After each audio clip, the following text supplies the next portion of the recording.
వాళ్ళకి ఎందుకు అలా ఉన్నారంటే అమ్మవారు అక్కడ కూర్చుని అంత వైభవంగా ఉన్నప్పుడు అప్పుడు ఒకళ్ళు వచ్చి పరిజనోక్తిర్విజయతే, అమ్మా శివుడు వస్తున్నాడు, త్రిపురాసురుని సంహరించాడమ్మా, ఆ వార్త నీకు చెబుదామని వస్తున్నాడు. మరి శుభవార్తని భార్యకి కాకపోతే ఎవరికి చెబుతారండి? ముందు ఊళ్ళో స్నేహితులకు చెప్పాక వాళ్ళు ఎవరి ద్వారానో భార్యకు ఫోన్ వచ్చి మీ ఆయన ఇందులో గెలిచాట అంటే గోబ అగిలిపోతుంది ఇంటికి రాగానే.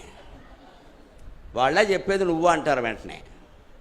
వ్యాపారంలో, ఉద్యోగంలో ఎక్కడ ఏ శుభం జరిగినా ముందు చెప్పాల్సింది భార్యకే, కష్టం వచ్చినా చెప్పాల్సింది భార్యకే. పెళ్ళైన తర్వాత భార్యకే నన్ను అడిగితే తల్లి కూడా తర్వాతే భార్య, ముందు భార్యకి చెప్పాల్సిందే. మా అమ్మకి చెప్పానంటే కాదమ్మా, పెళ్ళైన తర్వాత భార్యకి ప్రాధాన్యం ఇవ్వాల్సిందే. అలాగని అమ్మతో తగాదా పెట్టుకోవాల్సిన అవసరం ఏం లేదు. అమ్మకు ఆలస్యంగా చెప్పినా క్షమిస్తుంది, భార్యకు ఆలస్యం అయితే కొంపలు అంటుకుంటాయి. అమ్మ వేరు, భార్య వేరు. ఇదే భార్య అమ్మ కాగానే మనస్తత్వం మారిపోతుంది. ఎందుకు మారిపోతుందంటే నమ శివాభ్యాం నవయౌవనాభ్యాం, మనకు తెలియదు, వాళ్ళకి తెలుసు.